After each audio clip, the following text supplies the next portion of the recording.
Kerala PSCയുടെ departmental test പരീക്ഷകൾക്ക് എങ്ങനെയാണ് prepare ചെയ്യുക എന്ന് നോക്കാം. സർക്കാർ സർവീസിൽ പ്രൊബേഷൻ പൂർത്തീകരിക്കുന്നതിനും പ്രമോഷൻ ലഭിക്കുന്നതിനുമാണ് പ്രധാനമായും വകുപ്പ് തല പരീക്ഷകൾ നമ്മൾ എഴുതുന്നത്.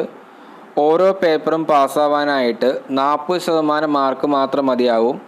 ലക്ഷക്കണക്കിന് ഉദ്യോഗാർത്ഥികളിൽ നിന്ന് ആദ്യ റാങ്കുകൾ സ്വന്തമാക്കി സർക്കാർ സർവീസിൽ പ്രവേശിച്ച നമുക്ക് വളരെ എളുപ്പത്തിൽ തന്നെ 40% മാർക്ക് വാങ്ങി പാസ്സാവുന്നതാണ് വകുപ്പ് തല പരീക്ഷകൾ.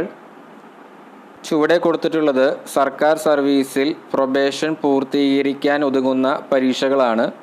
സെക്രട്ടേറിയറ്റ് അസിസ്റ്റൻ്റായി തസ്തികയിൽ പ്രവേശിച്ചവർക്ക് സെക്രട്ടേറിയറ്റ് ഓഫീസ് മാനുവൽ എന്ന പരീക്ഷയും, LD ക്ലർക്കായി സേവനത്തിൽ പ്രവേശിച്ചവർക്ക് മാനുവൽ ഓഫ് ഓഫീസ് പ്രൊസീജിയർ പരീക്ഷയും പ്രൊബേഷൻ പൂർത്തീകരിക്കാൻ പാസ്സാവേണ്ടതുണ്ട്. സർക്കാർ സർവീസിൽ അധ്യാപകരായി പ്രവേശിച്ചിട്ടുള്ളവർക്കാണ് Kerala education acts and rules എന്ന പരീക്ഷ, KER. ഈ 3 പരീക്ഷകളും വിത്തൗട്ട് ബുക്സ് ആയതിനാൽ നമുക്ക് ഇവയുടെ പുസ്തകങ്ങളൊന്നും പരീക്ഷാ ഹാളിലേക്ക് കൊണ്ടുപോകാൻ സാധിക്കുകയില്ല. നമ്മുടെ ഓഫീസിലെ ദൈനംദിന പ്രവർത്തനങ്ങളെക്കുറിച്ചാണ് പ്രധാനമായും ഇവയുടെ പരീക്ഷകൾക്ക് ചോദിച്ചു കണ്ടിട്ടുള്ളത്.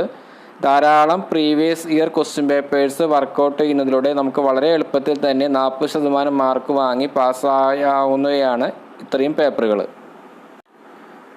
സർക്കാർ സർവീസിൽ പ്രമോഷൻ ലഭിക്കുന്നതിനായിട്ടുള്ള പ്രധാനപ്പെട്ട ഒരു പരീക്ഷയാണ് അക്കൗണ്ട് ടെസ്റ്റുകൾ. അക്കൗണ്ട് ടെസ്റ്റ് ലോവറും ഹയറും ഉണ്ട്. 2 ടെസ്റ്റിനും നമ്മൾ അപ്ലൈ ചെയ്യാൻ ശ്രദ്ധിക്കണം. അക്കൗണ്ട് ടെസ്റ്റിൽ വരുന്ന പേപ്പറുകളാണ് Kerala service rules, Kerala financial code, Kerala treasury code, introduction to Indian government accounts and audit. KSRൽ KSR വോളിയം 1ഉം 2ഉം ഉണ്ട്. ഇത് വിത്ത് ബുക്കാണ്. ധാരാളം പ്രോബ്ലംസ് KSRൻ്റെ ക്വസ്റ്റ്യൻ പേപ്പറിൽ കണ്ടുവരുന്നുണ്ട്. ധാരാളം previous year question papers work out ചെയ്യുന്നതിലൂടെ നമുക്ക് 40% മാർക്ക് വാങ്ങി KSRൻ്റെ പരീക്ഷ പാസ്സാവുന്നവയാണ്. കേരള ഫിനാൻഷ്യൽ കോഡിൽ Kerala financial code volume 1, Kerala financial code volume 2, Kerala budget manual എന്നീ പുസ്തകങ്ങളാണ് റെഫർ ചെയ്യേണ്ടത്. ധാരാളം previous year question papers work out ചെയ്യുന്നതിലൂടെ നമുക്ക് ഈസി ആയിട്ട് കേരള ഫിനാൻഷ്യൽ കോഡ് പരീക്ഷ പാസ്സാവുന്നവയാണ്. കേരള ട്രഷറി കോഡിൽ Kerala treasury code volume 1, Kerala treasury code volume 2, Kerala account code volume 2 എന്നീ പുസ്തകങ്ങളാണ് റെഫർ ചെയ്യേണ്ടത്.